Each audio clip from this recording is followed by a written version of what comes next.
Does anyone has a question they would like to make? Hi. Yeah. Don't you worry though that when you're going to make these technological fixes to everything, then you just create more opportunity for the people who like to control everything?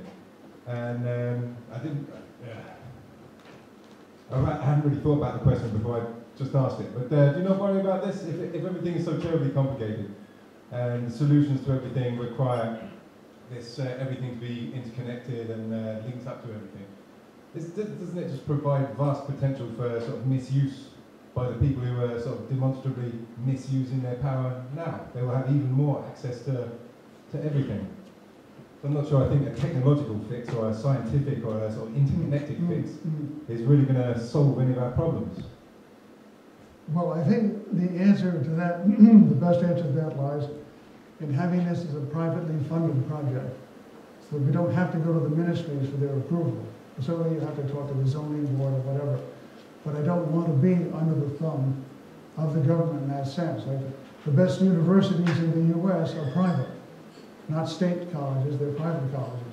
If we can do the same over here and have this as a private institution, we will be able to have more control and less interference, and then we can set up a very highly structured level of performance and things that we expect our people to do, and be very public about it as well, be very highly visible. So if anything goes wrong, it immediately becomes known and can be corrected. I appreciate the concern about that, but it's one of the facts we have in our life we have to live with, and I think going private and making things as visible as possible and having strict controls over the money and so forth, I think we'll have a chance of avoiding that problem. Yeah. But just to very briefly come back, but from the evidence that we have in front of us today, with the way the world is and the way that people and the environment is treated by private corporations, what makes you, what gives you sort of any guarantee that these people who have somehow amassed this vast amount of money that allows them to be philanthropists, they've only got this money and this influence and this power because they sort of fought, lied, cheated, stole, and basically made their way to the top. These people haven't got these vast fortunes and this vast influence because they're good people and they're nice people. They've done it because they're into the power and they're into the money. Yeah. And sort of giving them this control over everything. I mean, this is why I don't think that a technological fix is going to solve the problems for the people. It may well sort of be more efficient, and there'd be more security. Everybody can be sort of checked on and all of this, but I don't think it's going to be the answer for the people. Well, I again appreciate your concern, and we're trying to take all that into account. I'm using technology as a lever here to do something that we hope can have great social benefit across the whole spectrum. If that's our intention, it's not like building a military airplane that only flies military missions. We're trying to build something that touches on all sides of society, and the inclusion of that brief clip about the underwater project shows there are many, many small projects that people are trying to get going, and they can be incorporated in this and benefit from it. But we have to start somewhere. We can't just let the system, my thesis is that we can't just let the system continue as it is. We have to start making larger statements about alternate futures and beneficial, positive futures. There have been many movies made about the problems we face, from Matrix to China Syndrome, and you name it. There have been many movies about the problems, including Al Gore's An Inconvenient Truth. But nobody seems to be using the media to show what the future could be in a positive sense. And this may be a first in that regard. And I think we have a chance to do that using Christiania as a partial example, and that it could benefit Christianians and Copenhagen residents in Denmark and all of Western Europe. All we can do is try. And if we find somebody who's interested in investing in it, that's fine. There is one factor on our side, that the whole investment community, anybody with money, is always looking for something to invest in that will pay a reasonable amount of interest. And sometimes they get a little greedy, and that's what led all these Americans to invest with Bernard Madoff and lose all that money, lose $50 billion. If we have a project here that can offer a fair investment return and do good at the same time, I don't know what more we can do. I don't know what more we can think of. All we can do is put together the best we have and sell it in the right way. I think that's the important thing, starting with the media. Sell the concept to the public.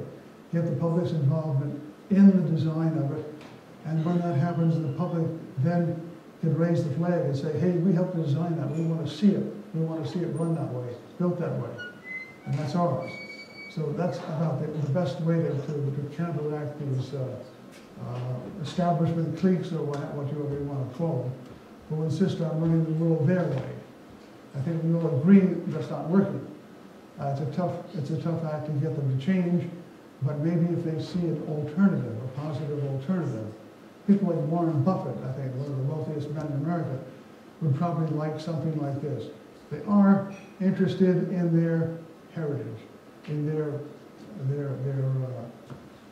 legend or their reputation. Now, once they're gone, they would love to say, put a stamp on something and say, I helped this happen. There is that emotional human side of them, even though it doesn't appear so. So I'm hoping we can turn some of these people around and get it started, and then show that it can be a money-making, self-supporting activity. We don't have to rely on government funds, and we do some good at the same time, and have a lot of fun. What problem with making a grid? I mean, wouldn't there be an ecological problem with making a grid of 400-meter high superstructures in the middle of the ocean? Well, the drawing that I had on the Danish study.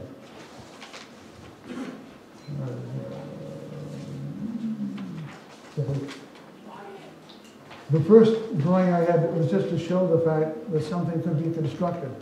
But I think I would go to the scheme I had for the barrier off the east coast of the U.S. and do it as a cluster of islands with a retractable barrier between them, so that you're not interfering with the ocean flow. That would be very important. A solid wall like this would not be environmentally beneficial. But something, say, 100 meters apart, islands 100 meters apart or something like that, could be acceptable, allow the water to flow in and out when the barrier part is retracted. And so we're working on various technologies and designs that would allow that. But it's not the intention to have a solid wall. But on the other hand, when you do have a solid structure, or any kind of a structure in the water, fish generally tend to accumulate around it. The various seafood things and lichen or whatever grow on it, and the fish come in to eat. They discovered this with the oil platforms in the Gulf of Mexico. The fish seem to concentrate under there. So there is, or there can be, a certain amount of ecological benefit to these if we design them the right way. So we've got to bring in the right people in the beginning and design this to be structurally safe and sound, but environmentally very compatible and maybe supportive. A very, very, very important point. Absolutely. Any more questions here? We've run out of questions. I think everybody's ready for another break. We stop now and we do a break for 5 minutes, and then Walter is going to play some of his tunes. So let's thank the speaker again.